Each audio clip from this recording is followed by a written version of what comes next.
That is changing trends and career in physical education. यार तुम लोगों ने इतना ज्यादा प्यार दिया क्लास 10th में कि मैं तुम्हारा पीछा क्लास 11th और 12th में कैसे छोड़ सकता था।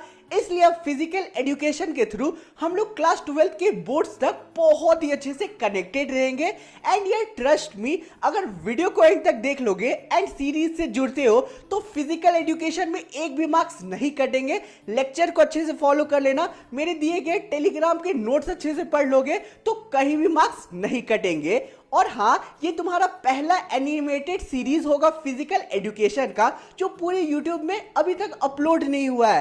तो आप आराम से चुकमुकु बैठो एंड आज की इस 3D एनिमेटेड वीडियो का मजा लो। तो देखो यार, हम लोगों को इस चैप्टर को अच्छे से कंप्लीट करने के लिए 5 मेजर टॉपिक्स को पढ़ना होगा एंड क्वेश्चन यहीं से उठ के आएंगे। तो सबसे पहला टॉपिक है हम लोगों का concept, aim and objective of physical education.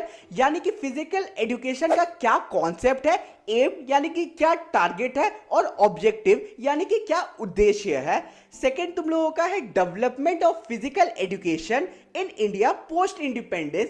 यानी कि इंडिपेंडेंस के बाद फिजिकल एजुकेशन का क्या डेवलपमेंट हुआ वो हम लोगों को पढ़ना है। उसके बाद चेंजिंग ट्रेंड्स इन स्पोर्ट्स, यानी कि क्या क्या स्पोर्ट्स में ट्रेंड्स चेंज हुए हैं टाइम के साथ, यानी कि टाइम के साथ क्या क्या चेंजेस स्पोर्ट्स में आए हैं उसके बारे में पढ़ना है। उसके बाद career option in physical education, यानी कि जो हमारा करियर है हम लोग किस फील्ड में जा सकते हैं फिजिकल एजुकेशन के थ्रू, वो पढ़ना है। And last topic Khelo India programme and fit India programme जो लॉन्च किए गए हैं इंडिया में, उसका क्या एम है, ऑब्जेक्टिव है, यानी कि उसका पोस्टमार्टम करना है। समझ गए? एंड हाँ यार, बैकग्राउंड से अगर खट खट का आवाज आएगा ना तो थोड़ा इग्नोर करना यार, मैं पागल हो चुका हूं इन लोगों से, क्योंकि ये लोग सुबह सुबह ही शोर मचाना शुरू कर देते हैं। तो थोड़ा सा मैनेज करना अगर आवाज आता है तो। और क्लास 11th की गैंग, तुम लोगों ने अपना अटेंडेंस दिया है कि नहीं कमेंट एरिया में, जल्दी से दे दो। एंड चलो अब हम लोग अपने चैप्टर को स्टार्ट करते हैं। शुरू करते हैं सबसे पहले टॉपिक से जो कि है तुम्हारा objective, aim and concept of physical education. सबसे पहले हम लोग ये समझते हैं कि फिजिकल एजुकेशन का एग्जैक्टली कॉन्सेप्ट क्या है। तुम्हारे स्क्रीन पे टेम्पलेट दिख रहा होगा, चलो समझते हैं। तो फिजिकल एजुकेशन एक ऐसा एजुकेशन है जिससे ह्यूमन परफॉर्मेंस में इंप्रूवमेंट आती है, जो ह्यूमन परफॉर्मेंस को इंप्रूव करती है through physical activities. Physical activities अलग अलग टाइप की होती है, तुम लोगों को पता है, जैसे कि walking, jogging, sprinting, jumping, throwing, pushups, ये सारी तुम्हारी फिजिकल एक्टिविटीज में आ जाती है जो ओवरऑल ह्यूमंस को डेवलप करती है, इंप्रूवमेंट शो करती है बॉडी में, जिससे वो हेल्दी लाइफस्टाइल जी पाते हैं। अब जो कॉन्सेप्ट है हमारा फिजिकल एजुकेशन का, वो 2 भागों में बांटा गया। उसके 2 टाइप्स है, पहला old concept and second modern concept. Obviously पुराने लोगों के लिए जो कॉन्सेप्ट है फिजिकल एजुकेशन का वो अलग होता होगा, और मॉडर्न जमाने के लिए लोगों का कॉन्सेप्ट बदल गया है फिजिकल एजुकेशन के लिए। तो अब चलो इन दोनों कॉन्सेप्ट को बहुत ही अच्छे से समझते हैं। एंड यूट्यूब पे किसी ने ये दोनों कॉन्सेप्ट के बारे में बताया भी नहीं है, चलो हम लोग पढ़ते हैं। हम लोग एक कदम सबसे आगे रहेंगे।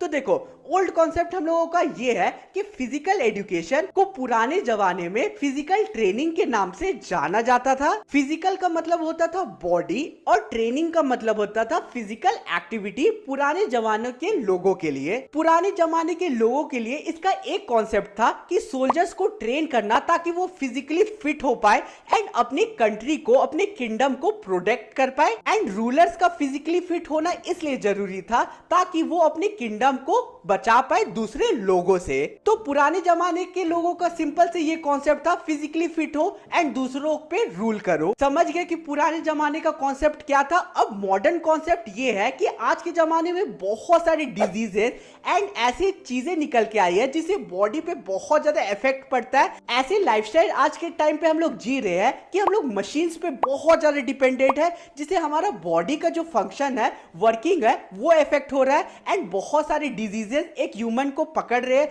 जैसे कि sugar, diabetes, BP, cholesterol and और भी बहुत सारी चीजें। तो इसलिए आज के टाइम के लोगों का फिजिकली फिट होने का ये मेन मोटो है, ताकि वो इन डिजीजेस से, इन इंजरीज से, इन चीजों से बच सके एंड एक लंबा और हेल्दी लाइफस्टाइल जी पाए। तो समझ गए ये दोनों कॉन्सेप्ट। अब हम लोग बढ़ते हैं नेक्स्ट टॉपिक की तरफ एंड समझते हैं कि मीनिंग क्या है हमारे फिजिकल एजुकेशन का। फिजिकल एजुकेशन दो वर्ड से बना है, फिजिकल और एजुकेशन। फिजिकल का मतलब होता है बॉडी रिलेटेड एक्टिविटीज और एजुकेशन का मतलब होता है नॉलेज ऑफ एन एक्टिविटी। अच्छे से याद कर लेना, मैं तुम लोगों को टेलीग्राम पे इसके नोट्स भेज दूंगा और लास्ट में इंपॉर्टेंट क्वेश्चंस भी देने वाला हूं, इसलिए वीडियो को छोड़ के जाने की गलती बिल्कुल भी मत करना। नेक्स्ट टॉपिक की तरफ चलते हैं, जो कि है डेफिनेशन ऑफ फिजिकल एजुकेशन।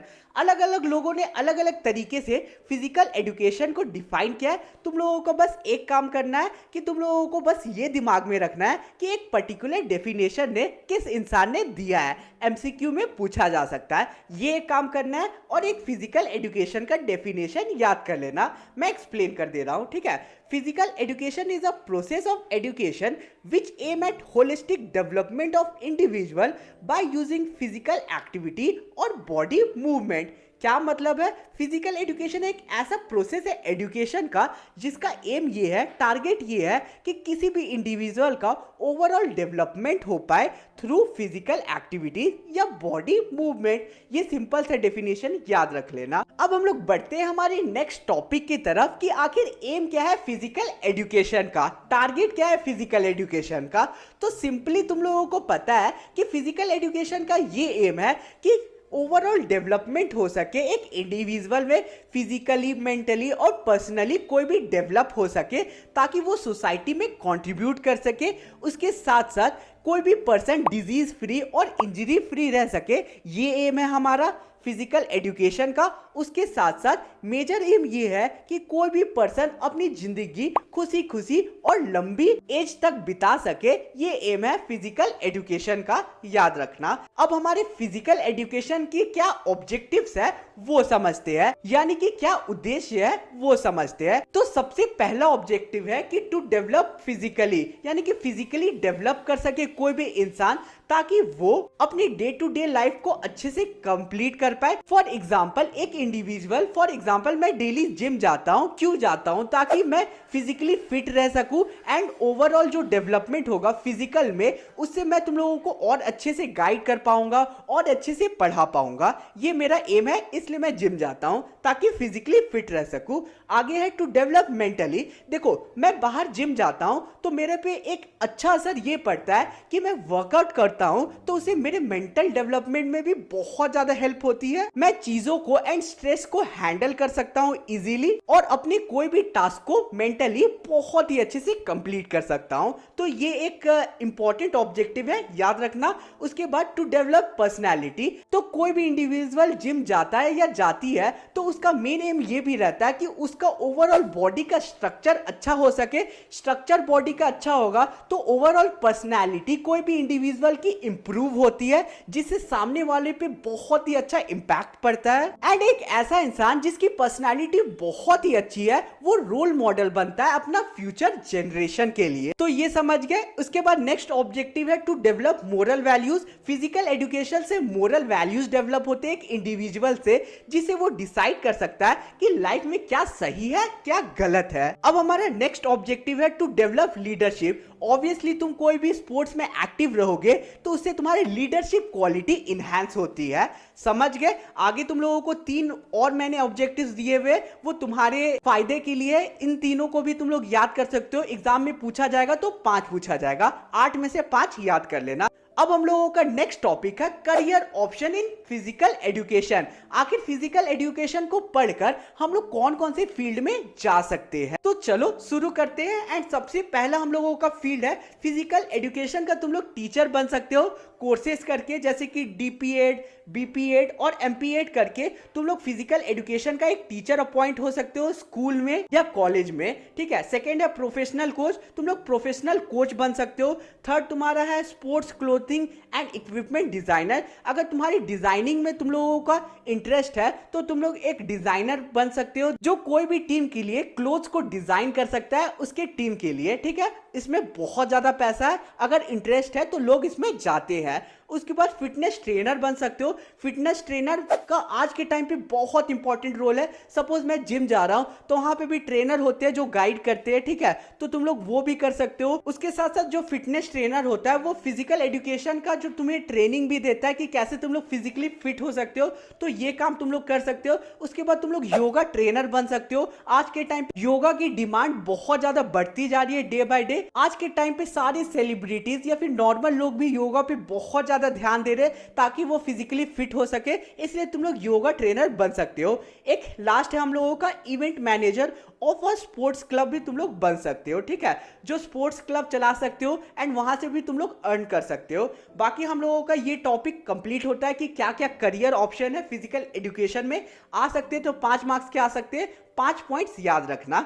अब हम लोगों का नेक्स्ट टॉपिक है development of physical education in India post independence, यानी कि इंडिपेंडेंस के बाद फिजिकल एजुकेशन में क्या क्या चेंजेस आए, क्या क्या स्टेप्स लिए गए फिजिकल एजुकेशन के बारे में, वो हम लोग इस टॉपिक में पढ़ेंगे। अब तुम्हारे स्क्रीन पे टेम्पलेट आ गया होगा, चलो इस टॉपिक का भी बहुत ही अच्छे से पोस्टमार्टम करते हैं। तो देखो, पोस्ट इंडिपेंडेंस के बाद यानी कि इंडिपेंडेंस मिलने के बाद फिजिकल एजुकेशन में जो डेवलपमेंट हुआ वो इवॉल्विंग था एंड ग्रेजुअल था, यानी कि धीरे धीरे जो हमारा फिजिकल एजुकेशन था वो ग्रो हो रहा था।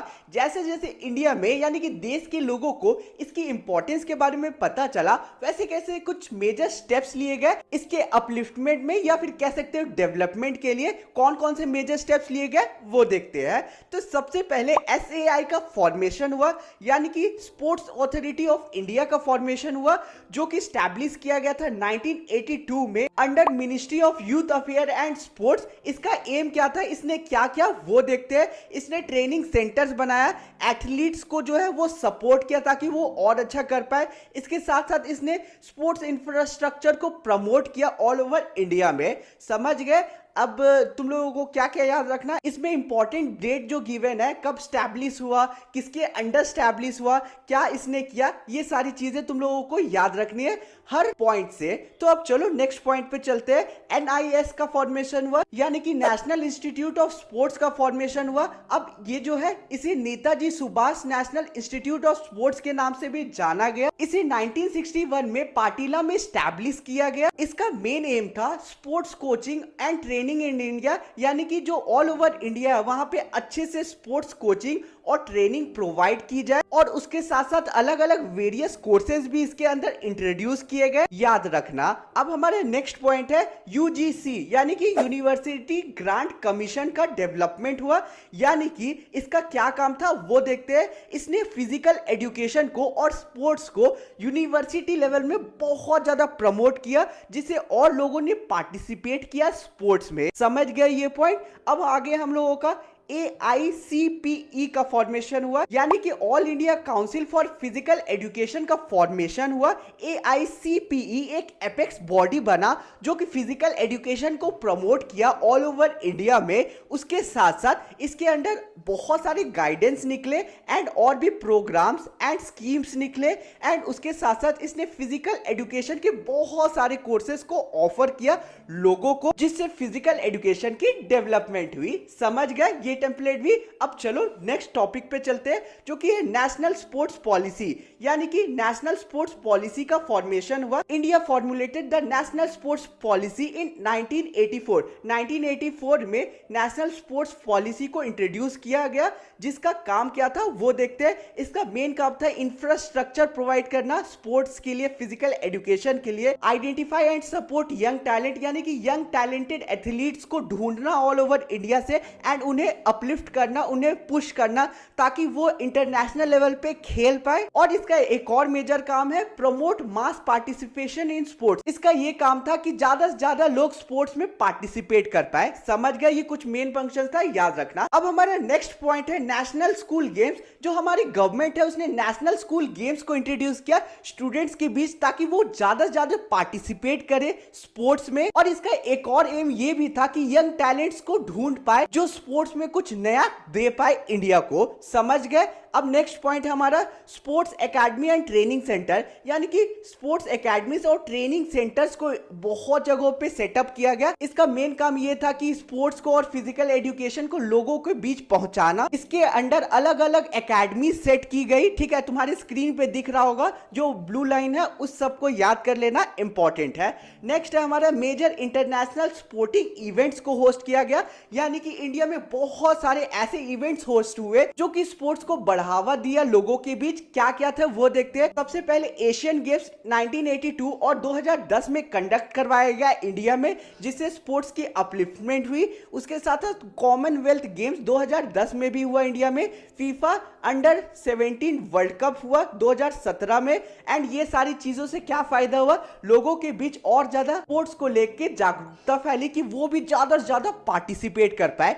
समझ गए ये पॉइंट। अब हम लोगों का खत्म हो चुका है सारा पॉइंट। लास्ट में कंक्लूजन ये है, इतने सारे डेवलपमेंट के बाद भी जो फिजिकल एजुकेशन है वो कहीं ना कहीं देश में अभी भी पीछे है। बहुत ज्यादा काम करने की जरूरत है, तुम लोगों को भी पता है। लेकिन जो भी स्टेप्स लिए गए अभी उससे बहुत ज्यादा फायदा हुआ है। एंड धीरे धीरे जो फिजिकल एजुकेशन है और जो स्पोर्ट्स है वो हमारे कंट्री में इवॉल्व हो रहा है एंड डेवलप हो रहा है। तो जो भी मैंने टेम्पलेट्स में एक्सप्लेन किया उसे लिख दोगे, फुल मार्क्स मिल जाएगा। और एक चीज याद रखना, कोई भी आंसर को लिखने का तरीका अलग अलग वे में हो सकता है। फिजिकल एजुकेशन में तुम लोग अपने मन से भी लिख सकते हो कोई चीज, टीचर मार्क्स नहीं कट करेंगे, लेकिन सही लिखना होगा, ठीक है, उससे रिलेटेड लिखना होगा। क्योंकि तुम लोगों को पता है ये ऐसा टॉपिक है ना जिसमें टीचर्स मार्क्स बहुत अच्छे से देते हैं, ठीक है। तो तुम लोगों को बस लिख के आना है जो भी मैंने एक्सप्लेन किया खुद के वर्ड्स में। समझ गए? चलो अब नेक्स्ट टॉपिक की तरफ बढ़ते हैं। तो अब हमारा नेक्स्ट टॉपिक है चेंजिंग ट्रेंड इन स्पोर्ट्स। तो तुम लोगों को पता है कि टाइम के साथ सभी चीजें में डेवलप हुई है और चेंजेस सभी चीजों में आई है। कोई भी चीज की बात कर ले तो वैसे ही स्पोर्ट्स में भी अलग अलग चीजें आई है, अलग अलग डेवलपमेंट हुई है। वही चीज हम लोगों को इस टॉपिक में पढ़ना है। सबसे पहले तुम लोगों का प्लेइंग सरफेस में डेवलपमेंट आया। प्लेइंग सरफेस यानी कि जिस जगह पे हम लोग कोई भी गेम खेलते हैं उसे प्लेइंग सरफेस कहते हैं। तो सबसे पहले तुम लोग याद होगा कि हम लोग जब मोबाइल गेम्स खेलते थे तो मुझे याद है कि मैं कीपैड मोबाइल में गेम खेला करता था, सांप वाला। लेकिन अब के टाइम पे पीसी है, मोबाइल है, जिससे जो गेमिंग की एक्सपीरियंस है वो और ज्यादा बहुत ज्यादा बढ़ गई है। क्रिकेट की बात करें तो पहले आर्टिफिशियल घास उगाई जाती थी, लेकिन अब नेचुरल घास उगाई जाती है फील्ड में। तो ये सारी चेंजेस आई है प्लेइंग सरफेस में। अब इसकी बेनिफिट क्या है वो देखते हैं। इससे जो है ओवरऑल परफॉर्मेंस इंप्रूव हुआ है, ठीक है। अब सेकंड, तुम लोगों को इंजरीज से इससे बहुत ज्यादा बेनिफिट मिली है कोई भी स्पोर्ट्स पर्सन को। तो ये बेनिफिट है, याद रखना। आगे हमारा सेकंड टॉपिक है wearable gears and sports equipment. तो टाइम के साथ बहुत ज्यादा स्पोर्ट्स इक्विपमेंट को इंट्रोड्यूस किया गया सेफ्टी के लिए। क्या क्या स्पोर्ट्स इक्विपमेंट देख लेते हैं। Mouth guard, helmet, pads, I shield, gloves, wrist, elbow, knee and chain guard, ठीक है, footwear and proper clothing etcetera. अनगिनत चीजें इंट्रोड्यूस की गई। इसका एम क्या था? सबसे पहला एम है इंजरी से बचाना स्पोर्ट्स पर्सन को। सेकंड, इससे फायदा हुआ कि कोई भी स्पोर्ट्स पर्सन आराम से अब खेल सकता है बिना इंजरी, बिना एक्सीडेंट के बारे में सोचे। क्योंकि पुराने जमाने में होता क्या था कि क्रिकेट में कोई भी सेफ्टी गार्ड नहीं होता था, तो बहुत कोई की डेथ भी होती थी माथे में बॉल लगने से या कहीं और बॉल लगने से। तो आज के टाइम पे ये एकदम जीरो हो चुका है। तो उसके साथ साथ हम लोगों का जो क्लोथ्स में बहुत ज्यादा चेंजेस आए स्पोर्ट्स पर्सन में, ठीक है। अलग अलग टेम्परेचर, क्लाइमेट में अलग अलग क्लोथिंग बहुत ज़्यादा जरूरी है, जिससे कोई भी स्पोर्ट्स पर्सन फ्रीली खेल पाए एंड अपनी कंट्री को रिप्रेजेंट कर पाए। तो ये सारे चेंजेस थी। अब नेक्स्ट टॉपिक है हम लोगों का टेक्नोलॉजी एडवांसमेंट। तो टेक्नोलॉजी में बहुत ज़्यादा एडवांसमेंट हुई है, तुम लोगों को पता है, ठीक है। आज के टाइम पे तुम लोग कैमरा देखते हो आईपीएल में, ठीक है, या फिर कोई भी क्रिकेट मैच में कैमरा का तुम लोग देखते हो रोल कितना रहता है। पहले के ज़माने में तो पहले कैमरा भी नहीं रहा करता था, इतना कैमरा इंट्रोड्यूस हुआ। उसके साथ साथ तुम लोग एक चीज इंट्रोड्यूस देखते होगे कि स्टंप्स में लाइट लगी रहती है, थोड़ी सी भी बॉल टच होगी तो तुम्हारा जो लाइट है वो जल जाता है। उसके साथ साथ स्नीकोमीटर एंड और भी बहुत सारी चीजें इंट्रोड्यूस हुई, जिससे थोड़ा सा भी एज लगेगा ना तो तुम लोगों को पता चल जाएगा, ठीक है। थर्ड अंपायर कैसे रिव्यू करते हैं एलबीडब्ल्यू का, पहले वो चीज नहीं हुआ करता था। आज टेक्नोलॉजी की हेल्प से सारी चीजें पता चल जाती है। तो ये सारी एडवांसमेंट हुई, अपने वर्ड्स में तुम लोग लिख सकते हो। समझ गए? मजा आ रहा है? और भी मजा करेंगे, आगे चलो। अब हम लोगों का लास्ट है सेंसर्स। सेंसर्स को इंट्रोड्यूस किया। सेंसर क्या होता है? सेंसर एक टाइप का इलेक्ट्रॉनिक डिवाइस होता है जिससे ह्यूमन के परफॉर्मेंस को मेजर किया जाता है कि ब्रीदिंग रेट कितना है तुम्हारा, तुम्हारा पल्स रेट कितना है, तुम्हारा हार्ट बीट कैसे चल रहा है। एंड तुम अगर बॉल फेंकोगे बहुत तेजी से तो सेंसर की हेल्प से कितने तेजी से तुम लोग बॉल फेंक रहे हो, बॉलिंग कर रहे हो, उस चीज के बारे में पता चल जाएगा। तो ये सेंसर से लिख सकते हो, इसके बारे में क्वेश्चन पूछा जाए तो। हम लोगों का ये टॉपिक चेंजिंग ट्रेंड्स बहुत ही अच्छे से बहुत ही जल्दी कंप्लीट होता है। डाउट होगा तो बोल दे रहा हूं, कमेंट एरिया खुला हुआ है, अपने आयुष भैया से शर्माना मत। एंड कोई भी डाउट तुम लोग पूछ सकते हो। और हाँ यार, तुम लोगों के लिए मेहनत कर रहा हूं, तुम लोगों को पता है, तो बोलने की जरूरत तो होनी नहीं चाहिए, लेकिन बोल देता हूं कि एक सब्सक्राइब बनता है नए हमारी गैंग के लिए। ठीक है, हमारी पोपलू गैंग तो जुड़ी हुई है, लेकिन हमारी फैमिली से नए नए लोग जुड़ेंगे तब ना हमारा चैनल 1 मिलियन पहुंचेगा। पता नहीं कब पहुंचेगा, लेकिन पहुंचाना तो है ना, इसलिए सब्सक्राइब जरूर करना। तो अब चलो हम लोग नेक्स्ट टॉपिक की तरफ चलते हैं, जो कि है खेलो इंडिया प्रोग्राम। देखो यार, खेलो इंडिया प्रोग्राम इसलिए इंट्रोड्यूस किया गया ताकि स्पोर्टिंग कल्चर इंडिया में बढ़ सके, इंडिया में स्पोर्ट्स को लेके डेवलपमेंट आ सके, उसके साथ साथ इंडिया एक ग्रेट स्पोर्टिंग कंट्री बन सके। क्योंकि तुम लोगों को पता है स्पोर्ट्स का कितना ज्यादा इंपॉर्टेंस आज के टाइम पे बढ़ चुका है। एक स्पोर्ट पूरे इंडिया को यूनाइट कर सकता है, उसके साथ साथ स्पोर्ट्स इंटरनेशनली जो इंडिया का वैल्यू है वो भी बढ़ा सकता है। ये सारी बेनिफिट्स हो सकते हैं इंडिया को, इसलिए स्पोर्ट्स पे बहुत ज्यादा ध्यान देने की जरूरत है। तो ये जो इनिशिएटिव है ये 2017-18 के बीच लिया गया ताकि यंग टैलेंट्स को एनकरेज किया जा सके स्पोर्ट्स की तरफ, एंड उसके साथ साथ यंग टैलेंट को वर्ल्ड क्लास फैसिलिटी स्पोर्ट्स में प्रोवाइड की जा सके, ये एम था। उसके साथ साथ जो रूरल इंडिया है उसे भी स्पोर्ट्स में लाया जा सके, क्योंकि रूरल एरिया के जो लोग होते हैं उन्हें स्पोर्ट्स में बहुत ज्यादा इंटरेस्ट नहीं होता है, इसलिए उधर से भी लोगों को एनकरेज किया जा सके। इस प्रोग्राम का ये एम था कि इंडिया में स्पोर्ट्स कल्चर, स्पोर्ट्स इन्वायरमेंट को क्रिएट किया जा सके, एंड बहुत ही अच्छी स्पोर्ट्स इक्विपमेंट, ट्रेनिंग इंस्टीट्यूट्स, ये सारी चीजें सेटअप कर सके ताकि इंडिया को स्पोर्ट्स में बहुत ज्यादा फायदा हो। ठीक है, समझ गए। अब जो खेलो इंडिया प्रोग्राम है, इनिशिएटिव है, इसके 12 कंपोनेंट्स है ताकि ये अपने गोल्स को अचीव कर सके। कौन कौन से कंपोनेंट्स है तुम्हारे स्क्रीन पे दिख रहा होगा। ठीक है, इन 12 कंपोनेंट्स को याद कर लेना, मिनिमम 8 तो याद कर लेना। ठीक है, एग्जाम में पूछे जाते हैं यहां से क्वेश्चन। ठीक है, तो अब हम लोग नेक्स्ट टॉपिक पे चलते हैं, जो कि हमारा fit India programme. Fit India programme तुम्हारा जो है 29 अगस्त 2019 को इंट्रोड्यूस किया गया ऑनरेबल हमारे प्राइम मिनिस्टर के द्वारा, पीएम मोदी के द्वारा। ये जो फिट इंडिया मूवमेंट है ये गांधी स्टेडियम न्यू दिल्ली में इंट्रोड्यूस किया गया, एंड ये मेजर ध्यानचंद के बर्थ एनिवर्सरी पे इंट्रोड्यूस किया गया। इसका मेन एम, इसके टाइटल से तुम लोग समझ सकते हो फिट इंडिया मूवमेंट का। फिट मतलब स्वस्थ, यानी कि जो इंडिया है उसमें हेल्थ की कितनी इंपॉर्टेंस है, फिटनेस की कितनी ज्यादा इंपॉर्टेंट है, उसके बारे में जागरूकता फैलाई जा सके ताकि इंडिया डिजीज फ्री रह सके। एंड जो बाकी जो मेजर डिजीजेस बॉडी में आ जाती है, जैसे कि डायबिटीज, बीपी, कोलेस्ट्रॉल, ये सारी चीजों से इंडिया जो है वो फ्री रह सके। अब इसके कुछ ऑब्जेक्टिव्स है जो तुम्हारे स्क्रीन पे दिख रहे होंगे, याद कर लेना। पहला है promote fitness as easy fun free. ठीक है, इसका पहला उद्देश्य ये है कि फिटनेस को प्रमोट किया जा सके एक इजी और फन मैनर में। उसके साथ साथ एनकरेज इंडिजीनियस स्पोर्ट्स, यानी कि स्पोर्ट्स जो हमारा है उसे भी इंकरेजमेंट मिल सके इससे।